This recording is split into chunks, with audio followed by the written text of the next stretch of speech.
Shalom, puji Tuhan saudaraku, kita boleh menikmati hari yang baru ini, semua karena kasih Tuhan. Karena itu, mari saat ini kita menghadap hadirat Tuhan, kita mau mensyukuri segala kebaikan-Nya dalam hidup kita dengan beribadah. Mari kita mengawali ibadah ini dengan menyanyi Kidung Jemaat nomor 381, ayat 1 dan 5, Yang Maha Kasih.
Saudaraku, sebelum kita membaca dan merenungkan firman Tuhan, mari kita berdoa.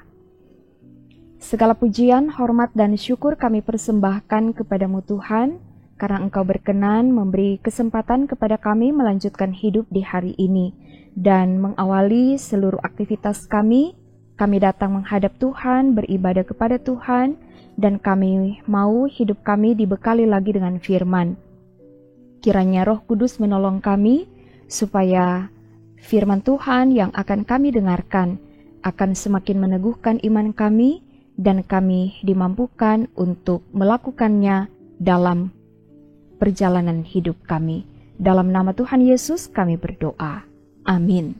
Saudara, mari kita membaca bagian Alkitab yang menjadi perenungan di hari ini dalam Roma pasal 5 ayat 5 dan 6. Demikian bunyi firman Tuhan.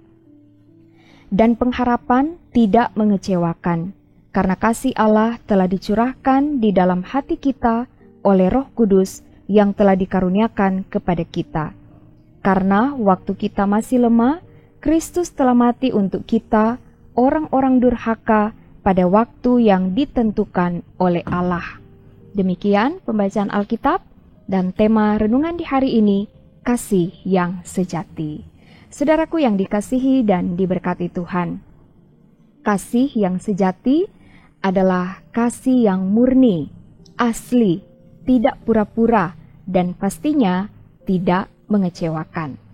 Kasih yang sejati bukan sekedar kata, tapi ada tindakan nyata. Bukan cuma teori, tapi ada prakteknya. Dan kasih yang sejati hanya ada di dalam Tuhan. Firman Tuhan hari ini menunjukkan bagaimana Allah menyatakan kasih yang sejati kepada manusia melalui Yesus Kristus yang telah mati untuk kita. Dan yang luar biasa, kasih itu diberikan bukan di saat kita manusia sedang dalam keadaan baik-baik saja sehingga layak menerimanya. Justru kasih itu diberikan saat kita manusia ada dalam keadaan yang sangat tidak layak, yaitu pertama, saat manusia dalam keadaan lemah, dalam arti tidak berdaya, tidak dapat menolong diri sendiri, tidak dapat menghapus dosa sendiri. Dan yang kedua, saat manusia dalam status sebagai orang durhaka, orang yang tidak setia, orang yang mengingkari perintah Tuhan, hidup melawan Tuhan. Nah, dalam keadaan berdosa seperti ini, selayaknya lah manusia dihukum. Tapi ternyata Allah membuktikan kasih-Nya yang sejati pada waktu yang tepat sesuai dengan rencananya. Melalui pengorbanan Kristus, ada pengampunan, ada keselamatan yang membuahkan hidup baru bagi semua orang percaya. Saudaraku yang dikasihi dan diberkati Tuhan, bersyukurlah kita semua yang mau hidup di dalam Kristus. Kita meyakini bahwa dalam segala kelemahan dan keterbatasan kita, Roh Kuduslah yang menolong kita untuk dapat mengenal dan memahami kasih Allah yang sejati. Roh Kudus jugalah yang akan memampukan kita untuk dapat mempraktekkan kasih kepada Tuhan, kasih kepada sesama, dan kasih kepada ciptaan Tuhan lainnya. Saudaraku yang dikasihi dan diberkati Tuhan, selalu mengingat kasih Allah akan memberi kita kekuatan dalam menghadapi berbagai tantangan, menolong kita sesulit apapun keadaan hidup yang dijalani. Karena itu saudara, tetaplah beriman teguh kepada Tuhan. Tetaplah hidup dalam pengharapan kepada Tuhan. Dunia boleh berkata, jangan terlalu banyak berharap agar tidak kecewa. Tapi orang yang hidup dalam Tuhan harus berani berucap, siap-siap kecewa kalau tidak punya pengharapan. Karena firman Tuhan menegaskan bahwa pengharapan di dalam Tuhan tidak mengecewakan. Pengharapan di dalam Tuhan tidak menipu. Kita harus yakin dan percaya Tuhan sangat mengasihi kita dengan kasih-Nya yang sejati. Amin. Mari kita berdoa. Terima kasih ya Tuhan untuk firman di hari ini.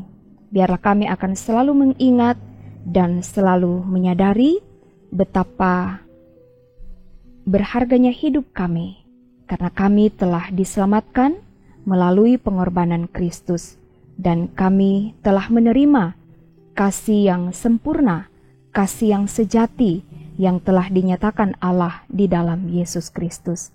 Karena itu tolonglah kami semua supaya dapat menjaga hidup ini, supaya tetap berkenan di hadapan Tuhan.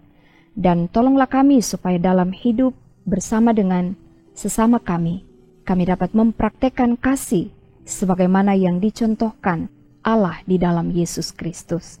Terima kasih Tuhan, diberkati setiap pribadi dan keluarga yang boleh bersama dalam ibadah ini. Berkat-berkat Tuhan akan selalu menjadi bagian hidup kami. Ini doa syukur kami yang kami bawa hanya di dalam nama Tuhan Yesus. Amin. Saudaraku, demikianlah renungan harian keluarga di hari ini. Terima kasih, Tuhan Yesus memberkati. Shalom.